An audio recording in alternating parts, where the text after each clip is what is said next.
FSc Biology Quick Summaries, Chapter 17, Second Half, Coordination and Control for the Preparation of PPSC Lecturer and Subject Specialist Zoology and Biology.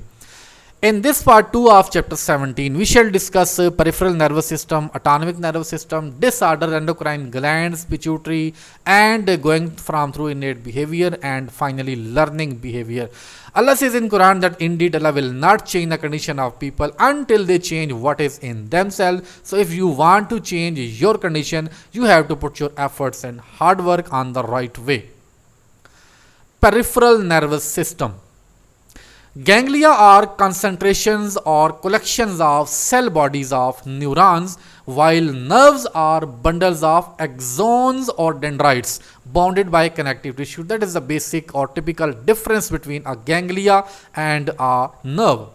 There are 12 pairs of cranial nerves arise from brain or lead to brain, and they are sensory, motor, and mixed nerves. All the three kinds of nerves are among the cranial nerves, while there are 31 pairs of spinal nerves, which are only all mixed nerves. Please remember, in spinal cord, dorsal root contain axons of sensory neurons, while ventral root contain axons of motor neurons. That is another distinction. Please focus. Somatic nervous system control voluntary movements which are under our control, like the contraction of skeletal muscles, and is consisted of only motor neurons. Somatic nervous system, only motor neurons. Autonomic nervous system. It is also consisted of motor neurons and is divided into sympathetic and parasympathetic system. It controls all involuntary responses through organs, glands, and smooth muscles. Now, this system utilizes 2 neurons and 1 ganglion for each impulse. That is a very distinctive point here, that basically 3 components are involved in generation of a single impulse, that is 2 neurons and 1 ganglion. Sympathetic fibers arise from middle of spinal cord and end in ganglia. They are very short actually. It is associated, sympathetic fiber or sympathetic system is with fight or flight by accelerating heartbeat, pupil dilation, etc. Now, parasympathetic system is formed from few cranial nerves like vagus nerve. So vagus nerve is among the parasympathetic system, and nerves from bottom portion of spinal cord. So these two kinds of the components constitute parasympathetic system. Please focus. It promotes all internal responses linked with relaxed state or normal state or resting state of the body. Nervous disorders. Parkinson's disease is caused by cell death in a brain area that produce dopamine. So, in that disease, dopamine stops being produced. Onset is usually in 50s age or 60s age, and that progress is very slow. It may also result from head trauma. So there are basically 2 causes of Parkinson's disease. One is the brain area loss or death, while other is head trauma, and head trauma also result into a death of brain area. That can be treated by 2 drugs mainly, drug L-Dopa while GDNF. GDNF actually is in the process of completion for the humans. GDNF stands for glial cell derived neurotrophic factor, which is a natural protein delivered to rats and monkeys already in lab and have produced good results and may be available in future for humans. Now, epilepsy is convulsive disorder in nerves.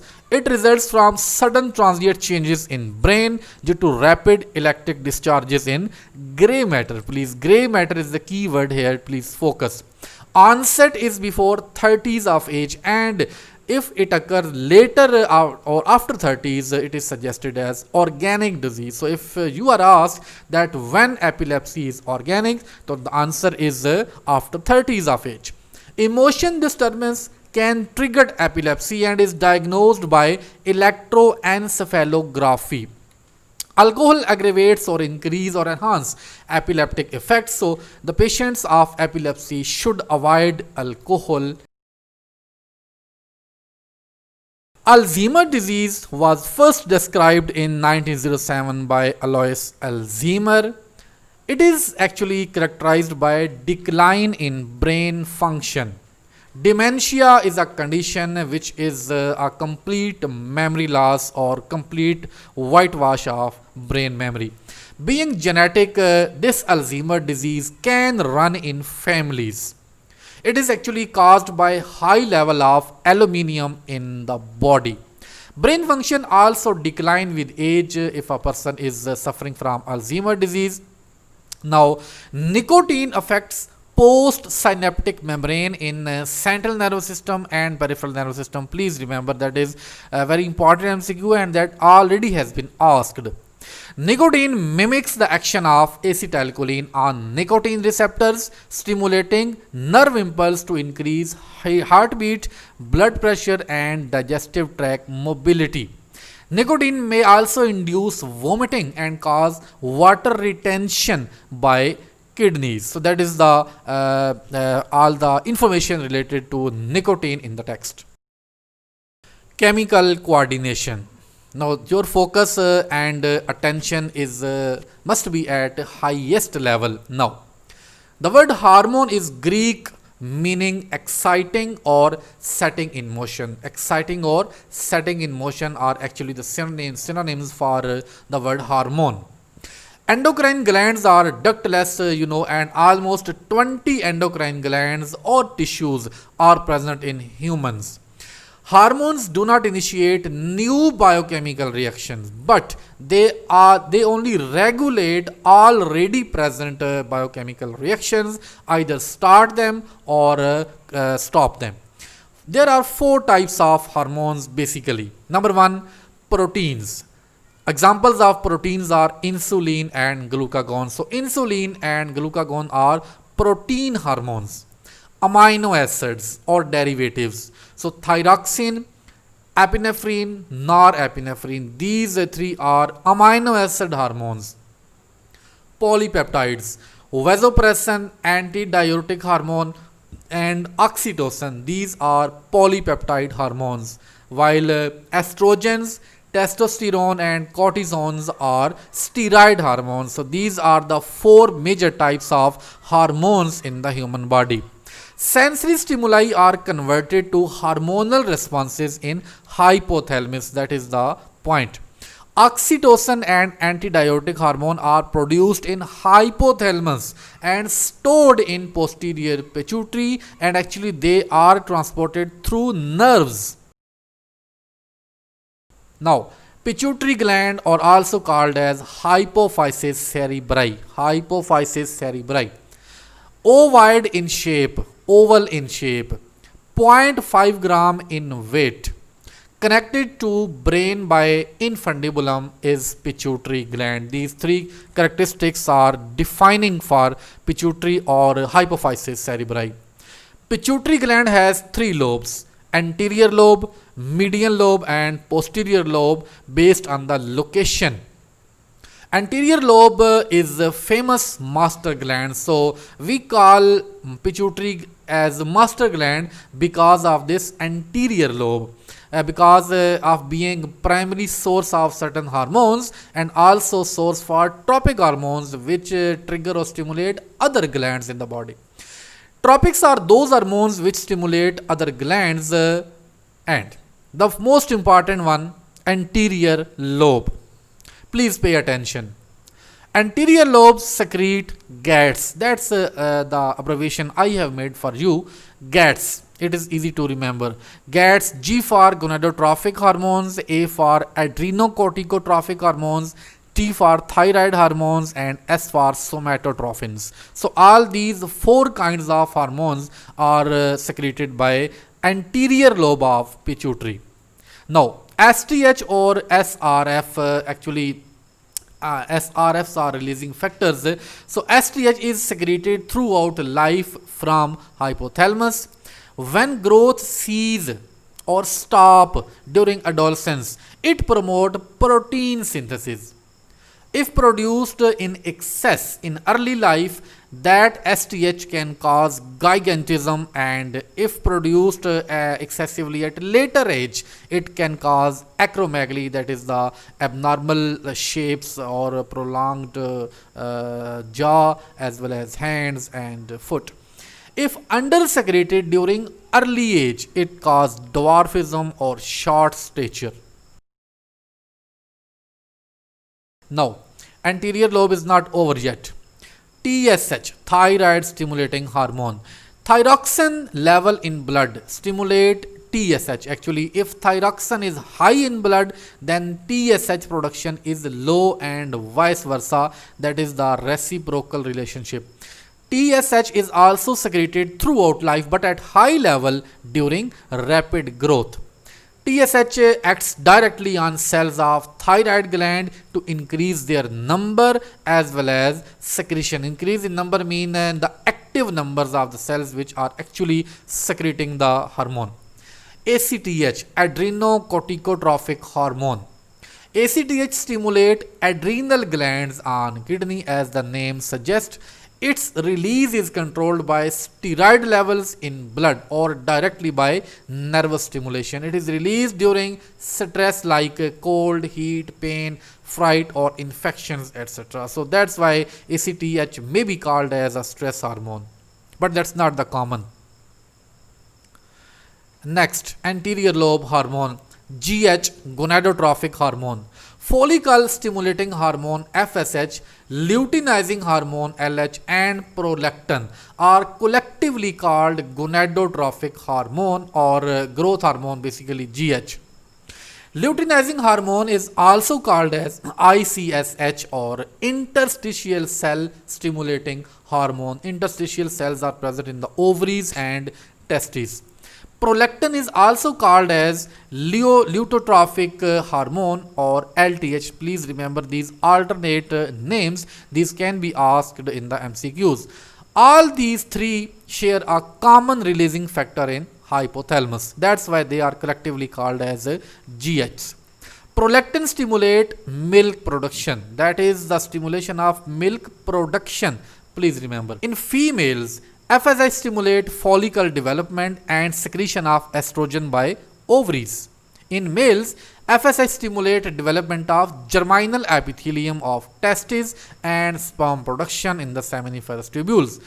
LH and FSH both stimulate rupturing of mature follicle to release egg.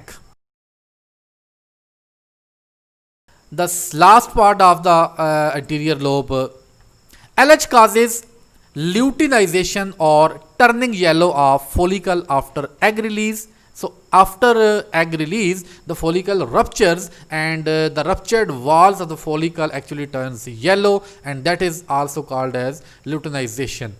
LH also works with prolactin to maintain corpus luteum. Corpus luteum is the structure which is formed, which is a solid mass actually formed when an egg is released from the follicle.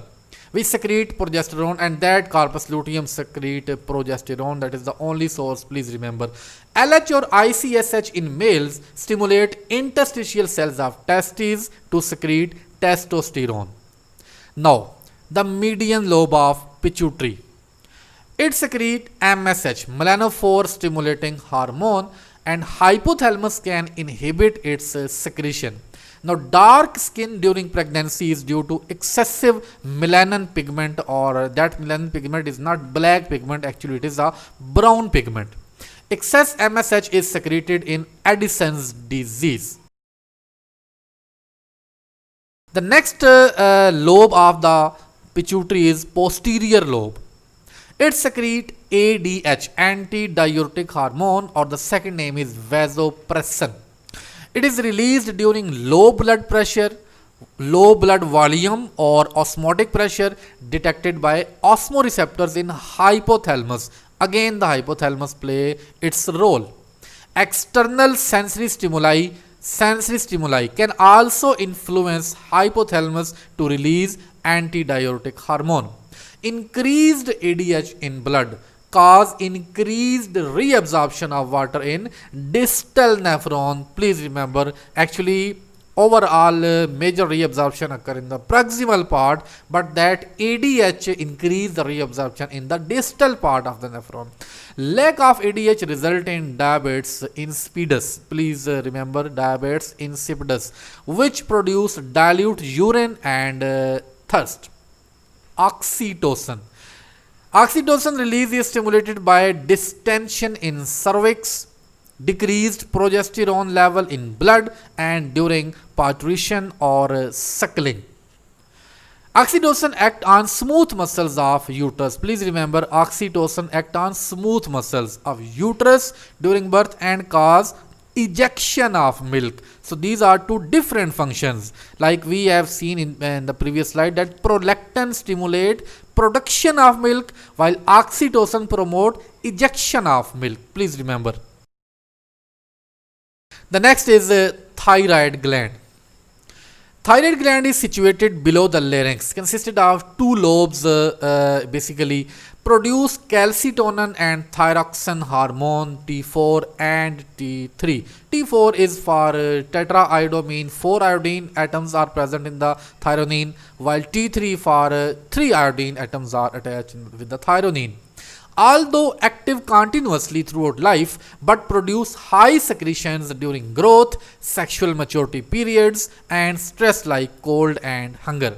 Thyroxine and triiodothyronine acts in same way to stimulate breakdown of glucose, heat release, and generation of ATP. So heat release here, the keyword, please remember that thyroxine and triiodothyronine both regulate the temperature or heat release when there is a cold outside.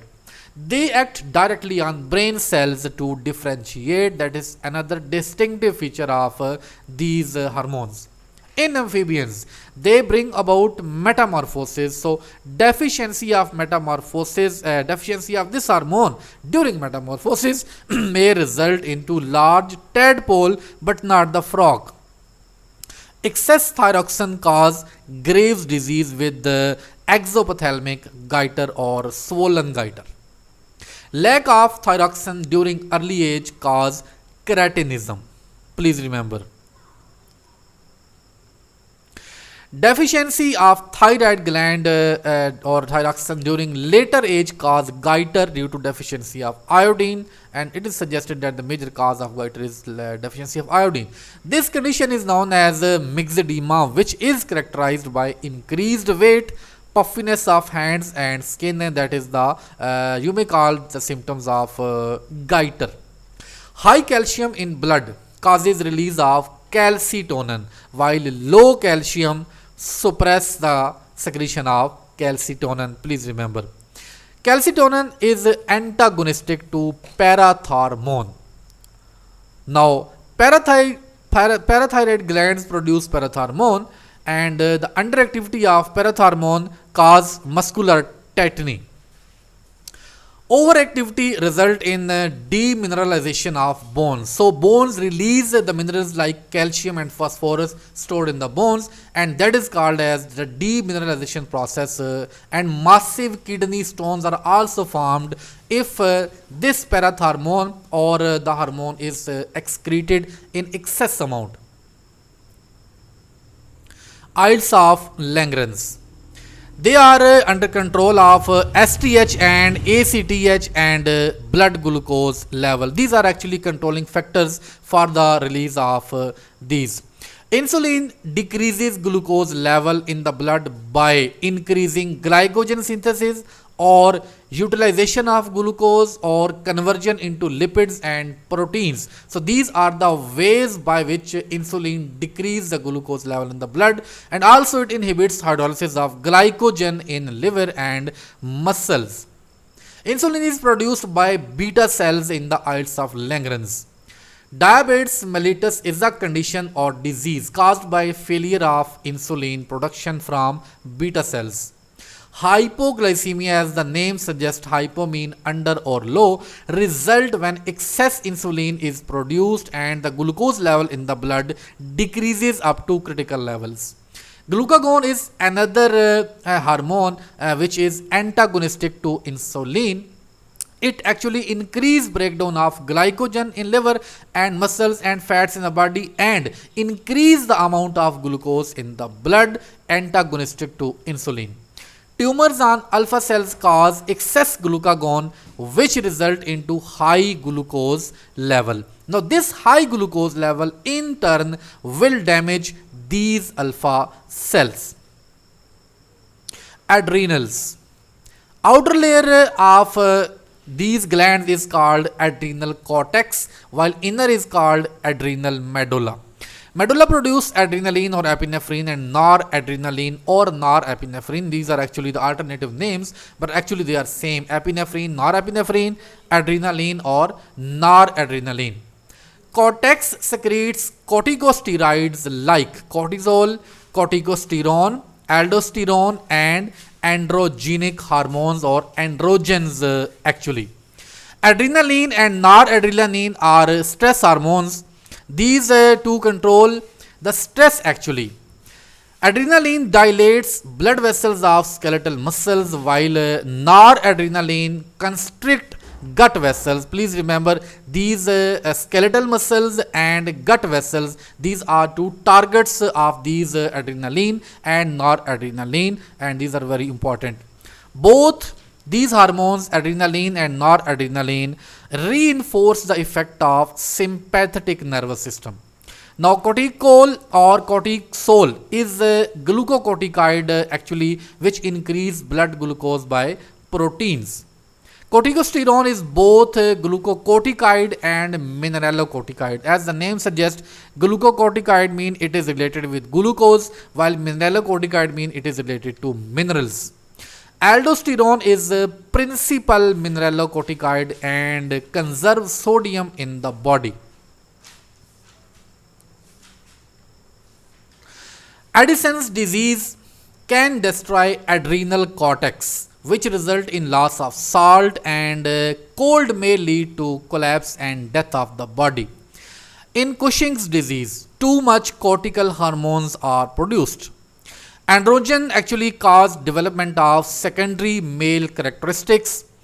Tumors in inner part of female adrenal cortex release excess androgens and females may develop male characteristics. Now, gut hormones.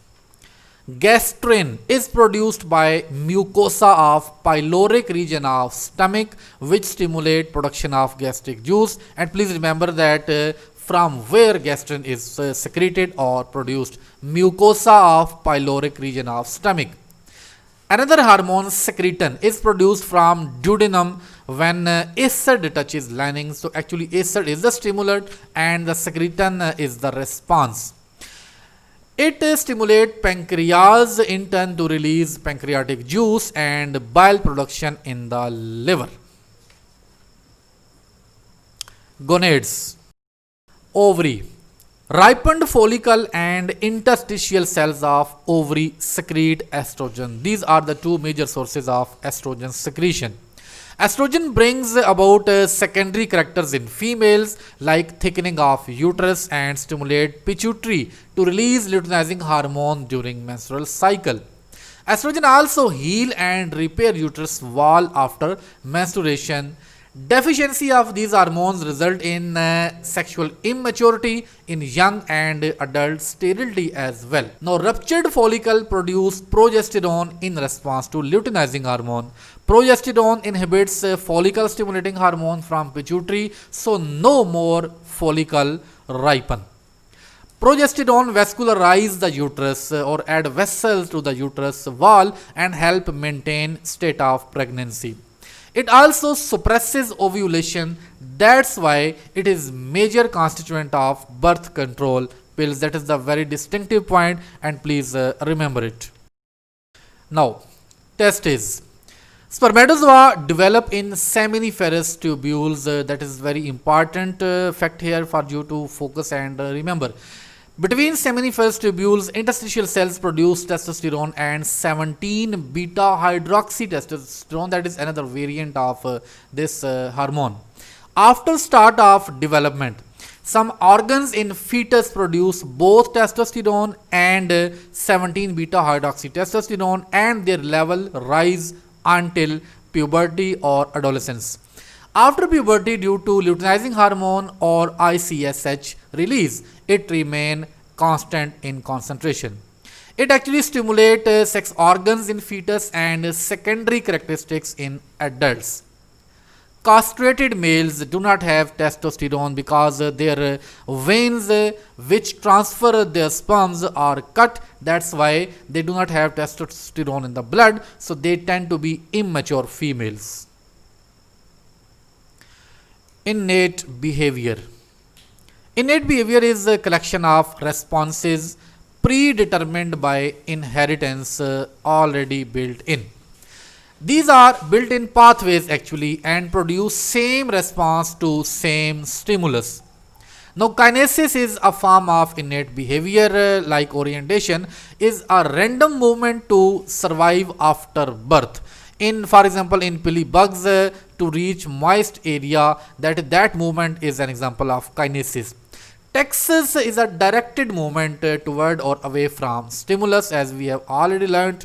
Complex behaviors like biological rhythms, territorial behavior, courtship, mating, aggression, altruism, social hierarchies, and organization or social organization are among reflexive innate behaviors. Please remember all these examples. These may be asked in separate MCQs. Darwin proposed objective definition of instincts about animal behavior. According to him, complex reflexes made up of units compatible with inheritance and are product of natural selection. So that is the basic definition shared by the Darwin with respect to this instinct or instinctive behavior. For example, walking, running, eating are the built-in behaviors and they do not need to be learned after an animal is born. Lawrence and Excull thought that animals respond to sign stimulus instinctively. Now sign stimulus is actually part of stimulus configuration, not whole stimulus. Like male 3-spined stickleback fish has red belly during breeding, which elicit aggression in other males. Instincts equip animals with specific responses to adapt to environment. That's why they are very important for adaptations and evolution. Learning is basically experiences by one's own life based on nervous system. So those organisms which have highly developed nervous system can learn more than those which do not have highly developed or at all do not have nervous systems. Innate releasing mechanisms IRM is built-in mechanism to recognize sign stimuli and respond in specific ways. So IRM is a very important term here for you to understand. Female digger wasp like prepare nest, catch caterpillars, kill them, puts them in nest, lay eggs, close the nest and dies, and that behavior is already learned by the new hatchlings, and those will directly eat those caterpillars and will repeat the cycle, and that kind of behaviors are actually built in the genes or inherited. Learning behaviors. In imprinting, hatchlings of precocial birds like geese, ducks and chickens imprints first moving object around which mostly is mother and then follow her. In absence of mother, they may start following other objects like humans or non-human or non-living things as well. Now the simplest form of learning is habituation, in which a repeated stimulus is habituated and response diminishes first and then disappears at all. Animals become used to it like snail and glass tapping example. If a snail runs on a glass and you tap that glass first time, the snail will move inside, but after repeating this experiment, snail will ignore that stimulus and will keep on moving. Similarly, the rodents alarms are examples of habituation. When initially the rodents speak alarms, they are sensitive, but when the alarms are repeated again and again, that alarms are not anymore influenced or affected by the organisms.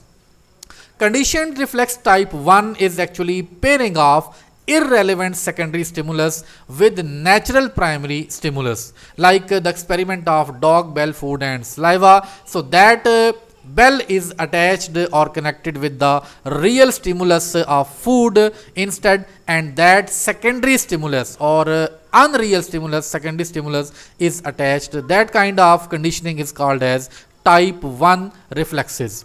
Conditioned reflex type 2 or operant conditioning is trial and error learning. So organisms learn on the basis of trials and errors. Like Thorndike and B.F. Skinner, these scientists have demonstrated using rats to run a maze by pressing button.